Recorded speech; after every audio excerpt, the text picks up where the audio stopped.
On the agenda, we have the resolution in support of Dr. Martin Luther King Jr. Day. Can I get a motion?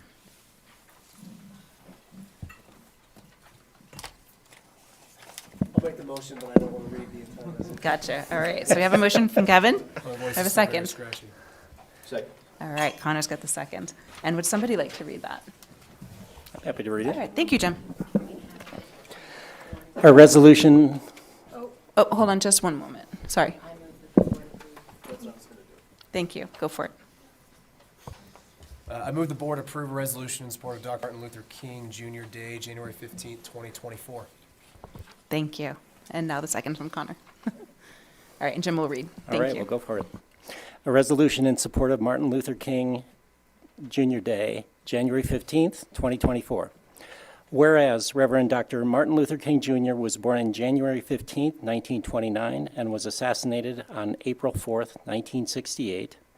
And whereas Dr. King was the leader of the American Civil Rights Movement from 1955 until his assassination in 1968.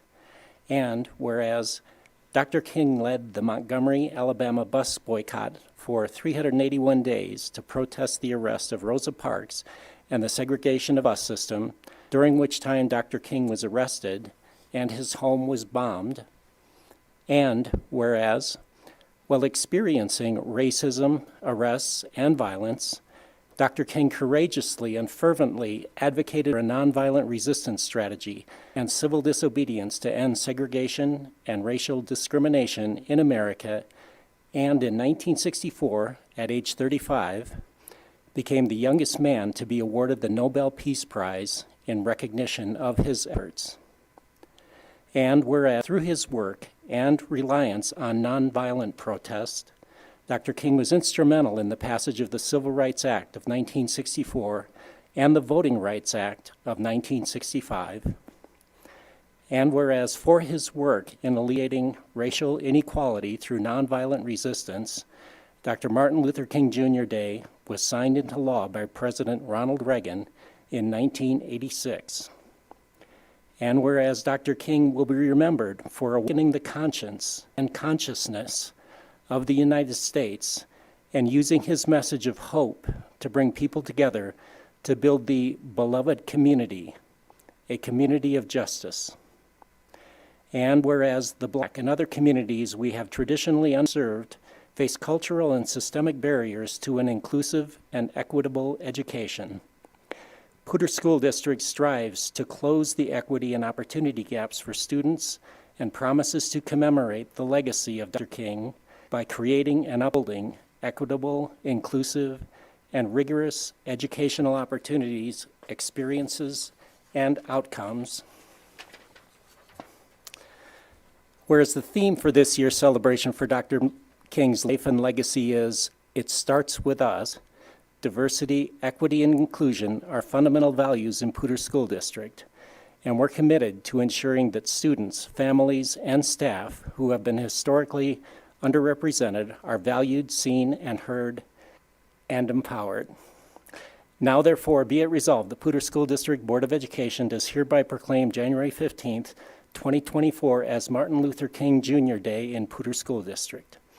We encourage students, staff, and the community to celebrate Reverend Dr. Martin Luther King Jr. and those who have followed in the Reverend's footsteps, expanding social justice and civil rights in our community and throughout the United States of America. Thank you, Jim. And Brian, we have somebody to speak to us? Yes, joining us this evening to speak to the resolution in support of Dr. Martin Luther King Jr. Day is our district's MTSS Social Emotional Behavior Coach, Ms. Gilda Gallagher. Welcome, Gilda.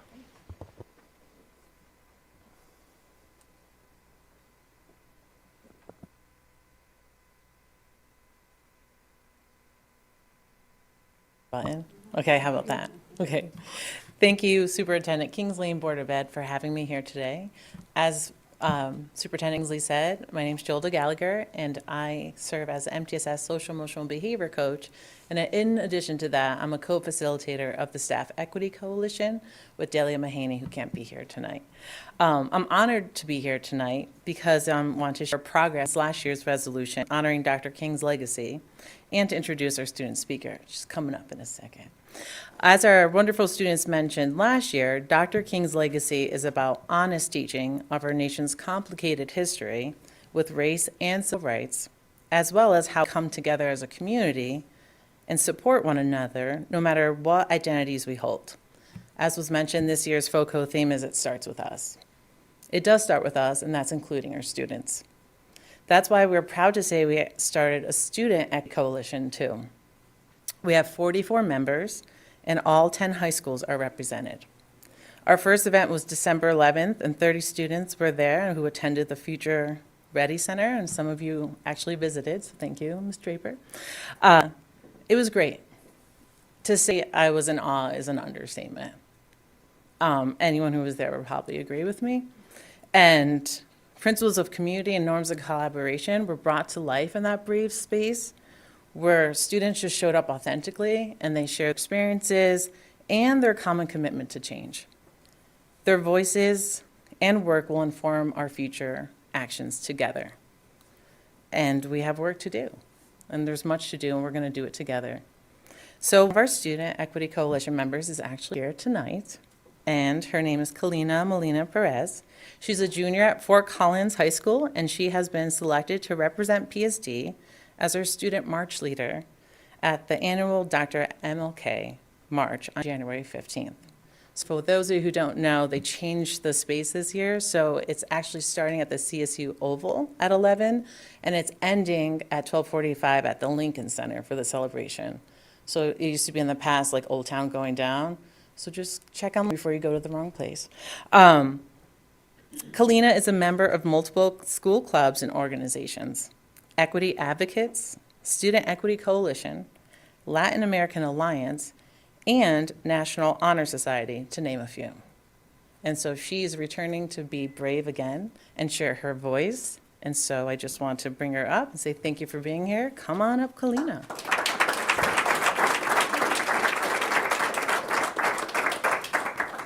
Hello, and thank you for having me tonight. I am so honored to be chosen to be the student representative for the parade commemorating the life and legacy of Dr. Martin Luther King Jr. As Gilda said, my name is Kalina Camille Perez, and I'm the granddaughter of Mexican immigrants. For me, Dr. King's legacy wasn't always something that I was super passionate about. In elementary school, I went to a school with a very diverse student body, and it wasn't until middle school when I moved that I learned it was a bad thing to be brown. I would get bullied for something I couldn't control. Part of my identity and who I wasn't good enough, and the bullying was so difficult that as a 12-year-old, I was struggling with depression and suicidal thoughts. And it wasn't just the students, it was some of my teachers, specifically my history teacher. I remember one time it was Mexico's Independence Day, and he wanted me to tell the whole class on why that day was significant to Mexicans. And when I did, he said, well, this is U.S. history class, so I guess it's irrelevant anyways. And he also didn't correct the kid who told me to go back to my country right after that. In my sophomore year, I took my first AP class and automatically felt unwelcomed. There was no kid that looked like me, and I got treated differently because of that.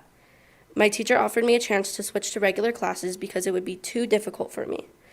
And she would call me irresponsible because I missed a day of class and didn't give me extra days to do my homework, but gave my white, who was also gone, 2 extra days.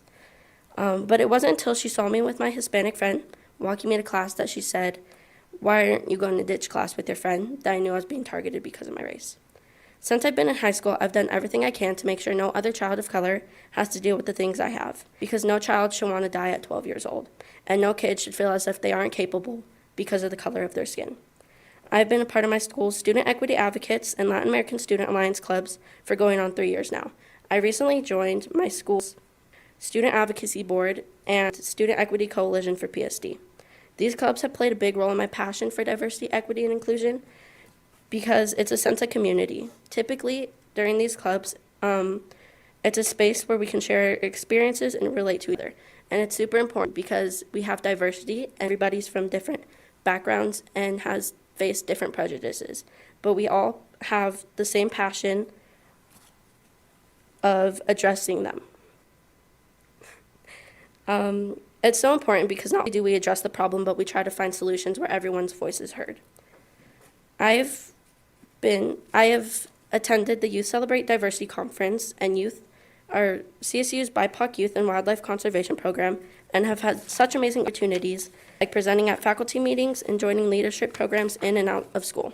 And I am so honored to be part of spreading MLK's legacy and to be able to share the importance of diversity, equity, inclusion, and justice here today. The theme for this year's community celebration of Dr. King's legacy is It Starts With Us. My favorite part about this theme is the importance of diversity and youth, because we are very aware of the biases in the world around us. And watching a group of students from all backgrounds come together to address a common issue of maltreatment and injustice is proof that it starts with us. I choose to believe that everyone is born with a kind heart. We are taught how to have biases and how to be prejudiced, and when we don't bring up these uncomfortable conversations, we don't see the true importance of change, because ignorance is what fosters hate. The same hate that made me not want to be alive, and the same hate that children in our schools still face today. The good thing is, those traits can be untaught. It's physically, emotionally, and biologically impossible to be anyone other than yourself, and that in itself should be celebrated, and histories of all people should be honored. I believe that youth like me are capable of the change we need, and if you don't believe that, you need to, because we are the future and we are making history. MLK and others alike fought for equality, and I'm fighting for equity, because preservation of one's own culture does not require contempt or disrespect for other cultures. I also want to acknowledge the special significance Dr. King holds for my classmates, teachers, and fellow community members who are Black. He is an important part of your history and fight for justice and equality. His and the Black community's fearlessness in the face of racism and discrimination was a fight for everyone. If it only took one person to create change, then I would be that one person.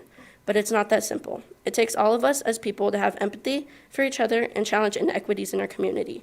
So if I can't be the one person that creates change, I can be the one person that encourages you to be part of that change. Every day I wake up and lead all the work I do with one quote and one question that I want to leave here with you today. The quote is, "My experiences trump your truth."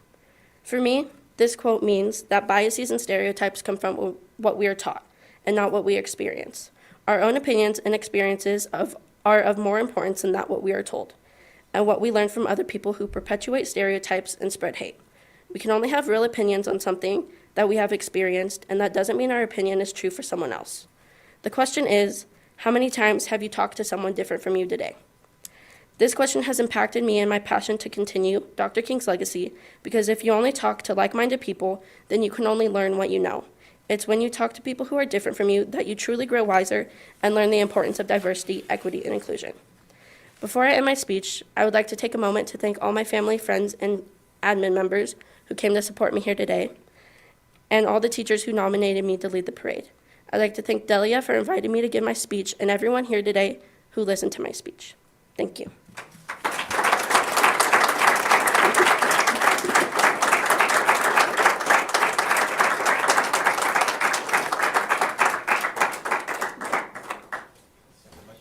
Yeah, actually, if we could do we'll call the vote, and if anybody has anything to say, but if we could take a picture after we call the vote, that would be awesome. Thank you.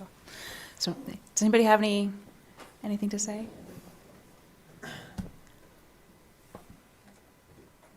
I can't say anything better than you just did, but thank you so much.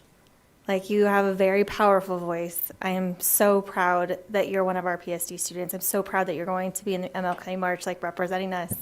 Thank you so much for being exactly who you are. Thank you, Jess. Anyone else? Okay, Brian would like to say something. So, Kalina, is this your family that's sitting by your side and supporters from school? And I know I can't imagine how proud you are, but I can just feel it in the room. And, you know, Kalina, we have just under 30,000 students in PSD. We have several thousand employees. What just happened is incredibly rare and special.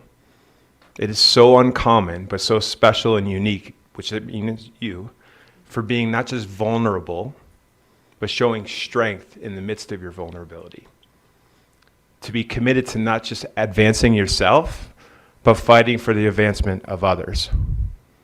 And what I loved most about your speech is how you closed, which is a challenge for us as a community and for us as individuals to interrogate how we might be complicit in not advancing justice for other people, for all people. We are so proud of you. Congratulations and thank you for being here, and thank you for representing Dr. King's legacy with such honor and dignity. All right, we'll come up for a picture. I just wanted to say, Kalina, I believe in you. You are the future. So, thank you. All right, we're going to go up for a picture now. Vote first, sorry. I'm all confused.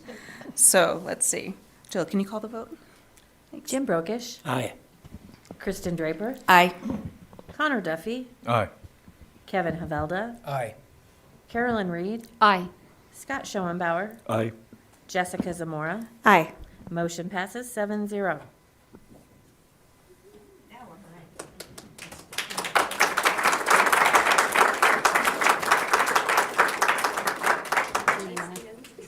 You stand in the middle. Stand in the middle. You can stand right in the middle.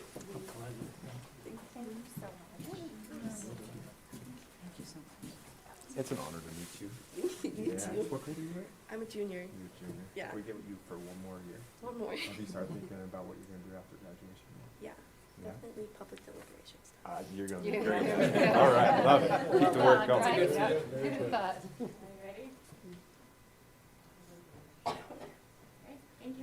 Thank you.